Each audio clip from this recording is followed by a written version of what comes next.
So today we're going to talk about division. Division is not everyone's favorite, but I'm telling you, it ain't that bad. So the first thing you need to remember is that division always starts with a total. You ain't getting no more. If you have 1, if you have 12, you will never have more than whatever the total tells you. So you have to be careful. It's not like multiplication where you can get as many as you want. It's going to go on and on and on. Nope, you got a limit. And I think that's why people don't like it as much, because of that limit. But I might be wrong. So our first strategy is you can group it. When I say groups, I mean equal groups, of course. Multiplication and division both involve equal groups. That means the same in each group. Equal just means the same. So an equation means the same on both sides. Equal means the same in each group. We're going to start with 12 divided by 4. So we need to start with our total. Remember, division always starts with the total. That means that we don't get any more than 12. We only have 12. So I'm going to make my 12.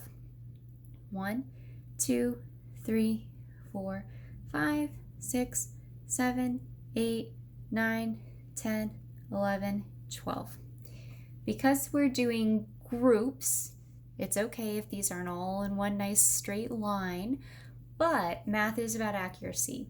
Accuracy means that you're being as close to the truth as possible, so don't be sloppy and do all these little lines. I see people do this, and I'm ready to go. Let's do it. No, you're not ready. Oh, it's not my eraser. You're not ready to go. You need to be careful. Make it so you can see it. So now we're going to group it into groups of 4. 1, 2, 3, 4. That's a group. 1, 2, 3, 4. Another group. 1, 2, 3, 4. Oh, a crazy group. That's okay. 4. So I have 1, 2, 3 groups.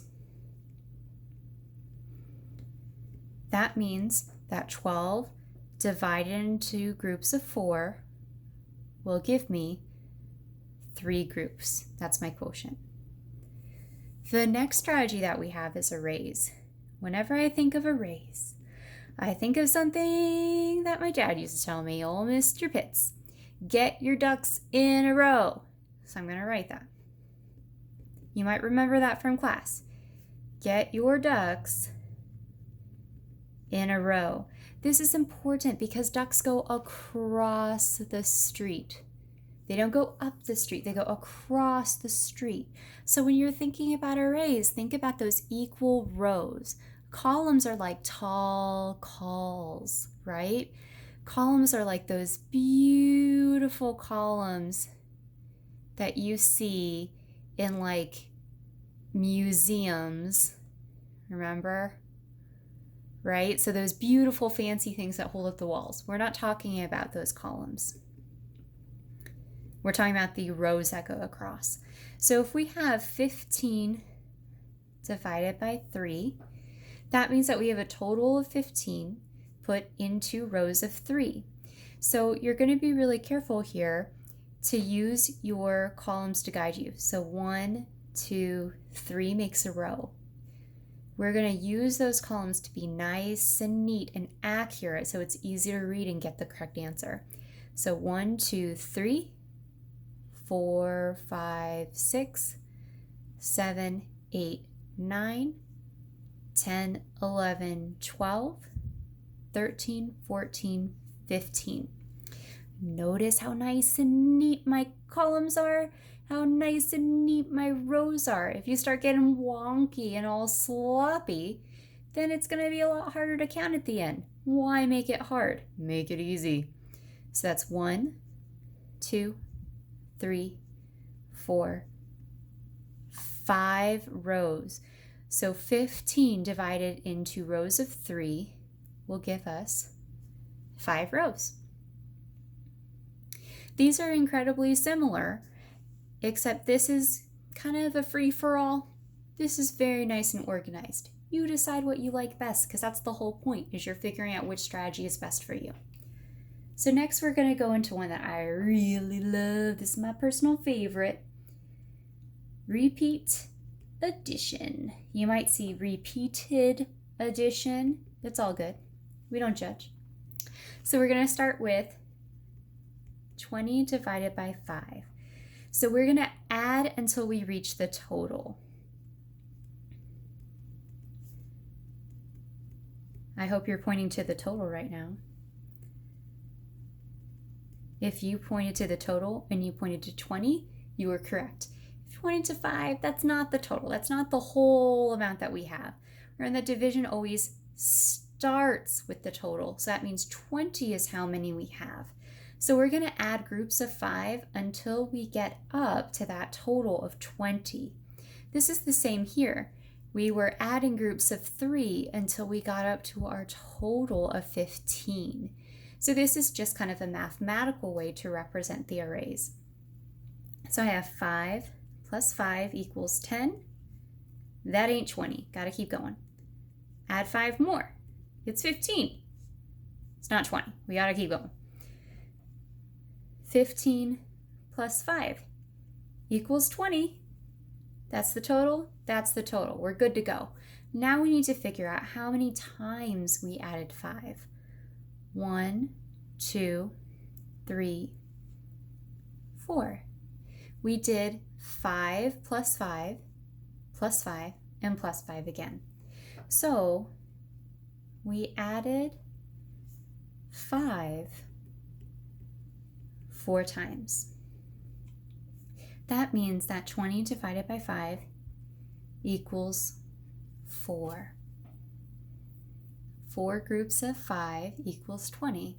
That's kind of giving it the opposite way. Now this one I don't like as much because it gets a little bit tricky, but you're going to see it. So I'm going to tell you about it. It's repeat subtraction. Again, you might see repeated subtraction, but I just go with repeat subtraction. It's all right. It's all good. We don't judge. We're going to do the same one of 20 divided by 5. We already know it equals 4, but this is going to help us out a little bit to kind of see the connection and also see the differences. So with 20 divided by 5, we are going to subtract until we reach 0. So we're going to keep going until there ain't nothing left. We're going to start with our total and just go down and down and down until we've shared all of it. We have nothing left to give. So we start with 20. 20 minus 5, because remember we have groups of 5. 20 minus 5 is 15. That ain't 0. Minus 5 equals 10. Still not 0. Minus 5 equals 5. Not there yet. Minus 5. 5 minus 5. Well, it's 0. We made it. So now we need to figure out how many times we actually did that. 1, 2, 3, 4. Be careful. There's a 5 here, but we didn't subtract that 5 yet. So it's still there. It doesn't count as our groups. So we subtracted 5 4 times. And that will be our answer. It equals 4, just like you did before. Those are different strategies that will equal the same thing. Now, here's where you become a rock star. And it's called inverse operation. I'm sorry, I made a mistake. Inverse operations. Inverse just means the opposite. So opposite operations. The opposite of division is multiplication. So we're going to write, just so you remember, use multiplication to help. Multiplication is something that most people really enjoy doing. They feel really big and bad and bold when they do it, so that's cool. So we're going to try 32 divided by 8. I'm going to put a little variable in here. This variable just means a number. Any number could go there. We don't know. Use your imagination. It could be 42. That's not very reasonable. But use your imagination. Any number.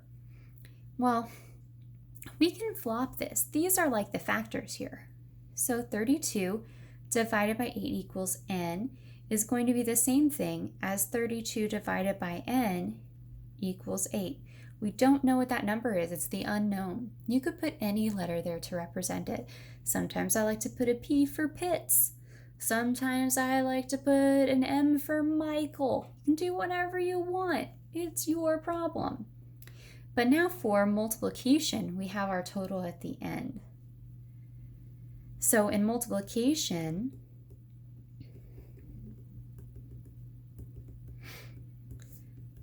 the total is the product. Remember, the product is always at the end of multiplication because that's your final total. That's your total answer. So then we have 8 times n equals 32, or n times 8 equals 32. This is where you go back to your multiplication and you can think it through.